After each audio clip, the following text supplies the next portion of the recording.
Sorry about the cut there, but I had a call from the wife, so had to take a break. What we have here, I've got my Scarab Swarm.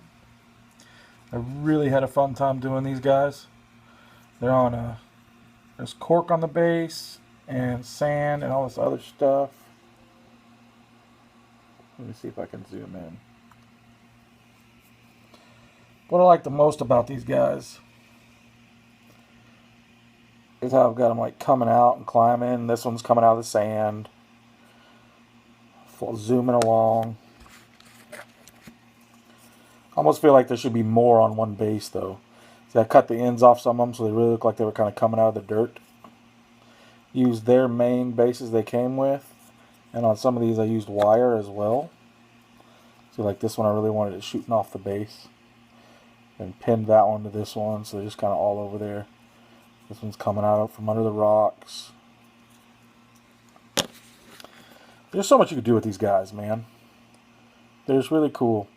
I think to make it look even better, I think maybe 1 to 2 more per base. So it really gives that full swarm look.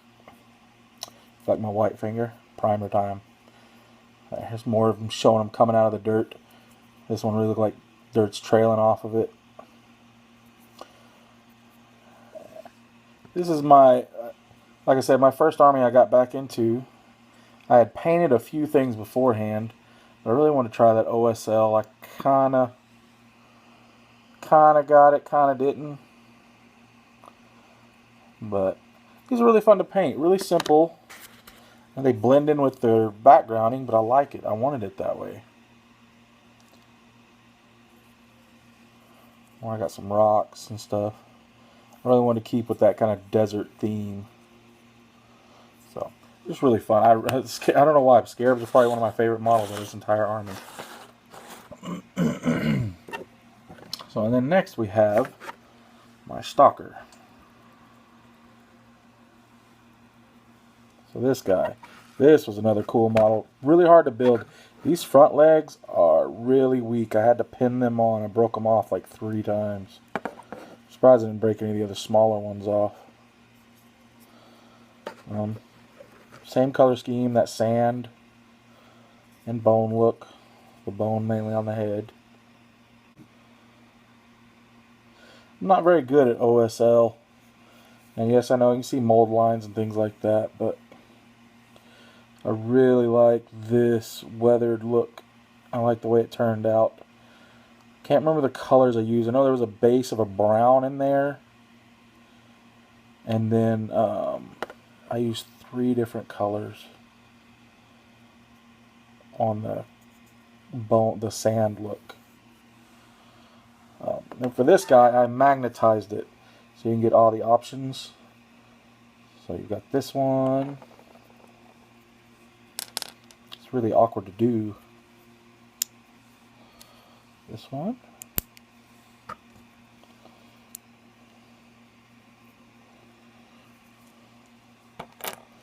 And then last,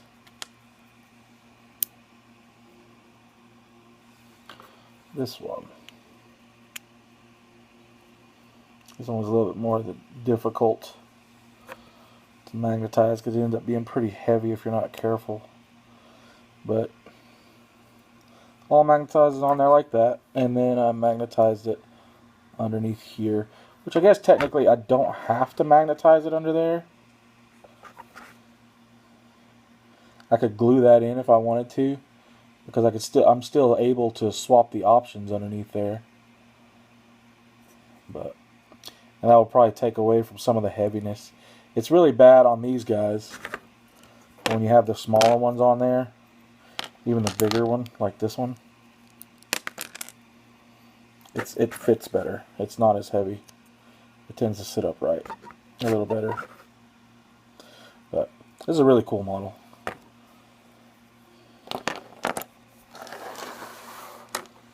So next, I'll go ahead and do the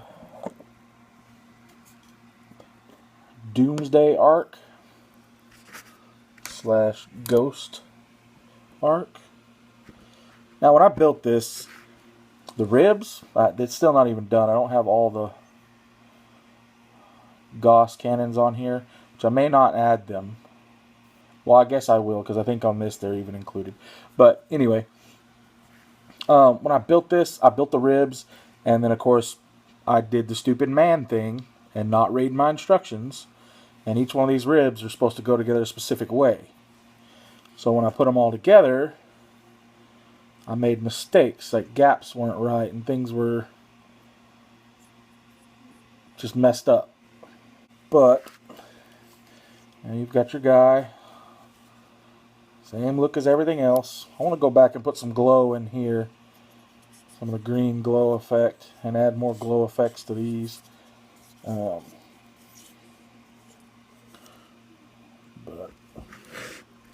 I magnetized this as well.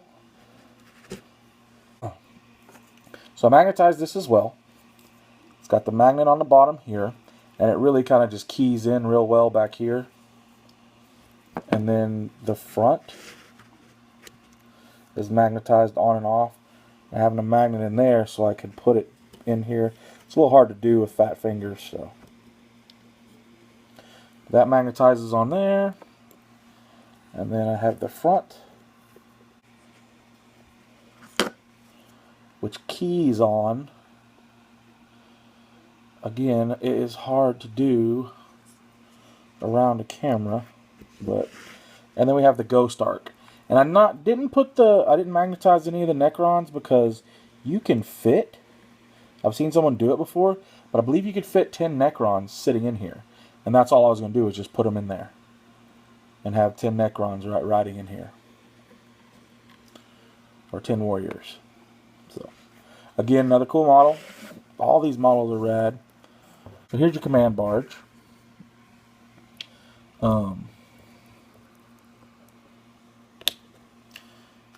I have it rigged up. It's a little tight squeeze, but I can fit my Lord on there. I just set him on there, so he sits naturally on the stand, and I can remove him if necessary.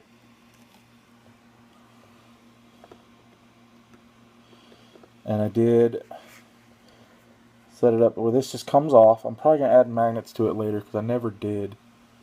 And then you can also, didn't add magnets to this to make it the Annihilation Barge.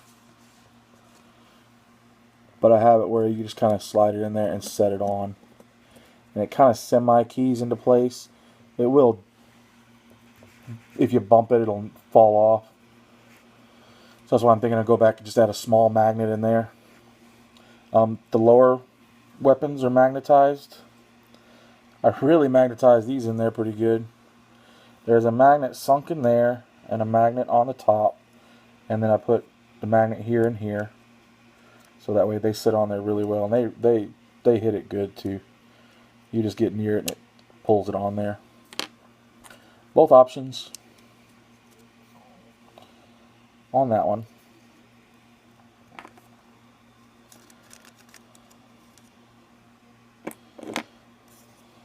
I want to go back, add some glow effects there.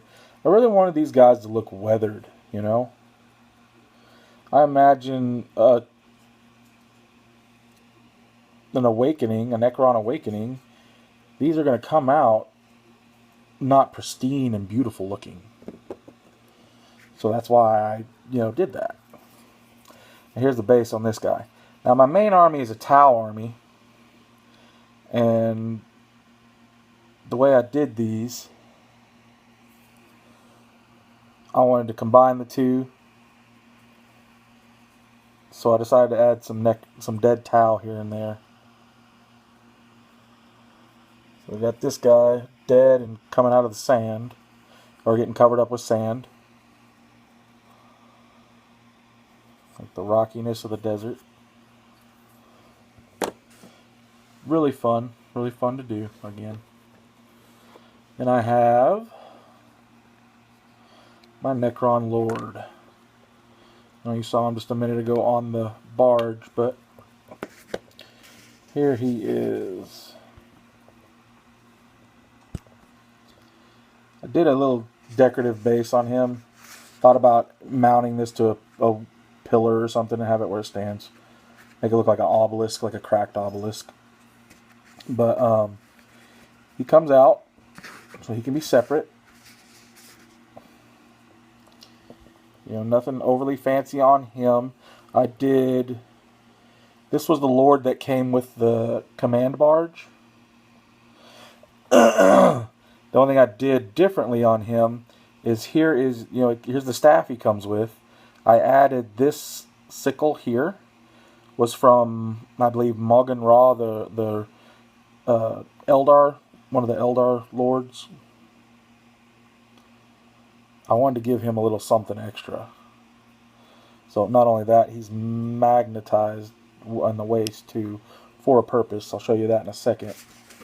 Let's get to his little decorative base. He's got his resurrection orb, so I figured I would have him resurrecting a Necron warrior. It's one of the ones from the Ghost Arc.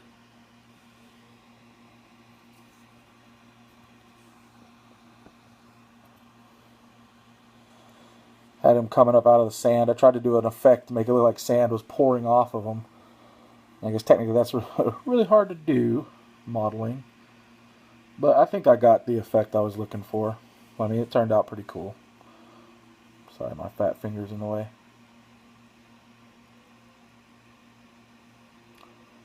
But there's something about bases, man. You want to really make the bases dynamic, you got to add a little extra to them. So, that being said, for the Lord, you can take an option as a Destroyer Lord. So what I did was, I didn't like the bodies on the Destroyers, so I decided that if I ever get Destroyers, I was going to make my own, and they'll match up with the Destroyer Lord. So, and here's what he looks like. So like I said, magnetize his body. And he just sits on there like so.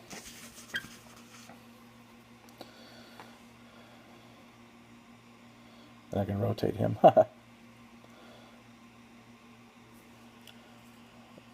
But I believe this is one of the canoptic spiders. I bought a bunch of bits from a bits seller. And you've got the pelvis of a regular lord. I mean a regular warrior. Glued it on there. All little bits on there to kind of blend it together. Got its little legs. Decided to do just the back legs with the claws on them. But then he mounts on there really well. He even went in there and kind of painted on the flight stand to make it look like a glow coming out of there. I want to get better at OSL, and I'll go and add that to all these. But for the base of this one, here's another dead towel. I had made this towel a long time ago. I was going to have him going up against Chaos and had his head cut off and everything sliced up. But I decided to add him to my Necron base. He was just decapitated.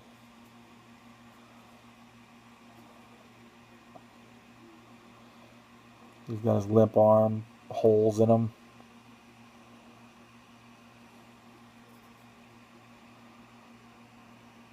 Really turned out well. I really enjoyed that, making this guy. So eventually I need to get around to finishing off my army, my mortals and things like that. Want to get some more scarabs. Definitely want to get some of the spiders and the tomb blades. I don't know. They look good. I don't know. As far as game-wise, they're probably good. Modeling them, I'm going to get them and check them out and see if there's a way I can convert them a little differently. And figured I'd show them off. So maybe we can get some Necron love here going. Y'all take it easy. Hope you enjoyed the video. I'll have some more stuff coming up soon.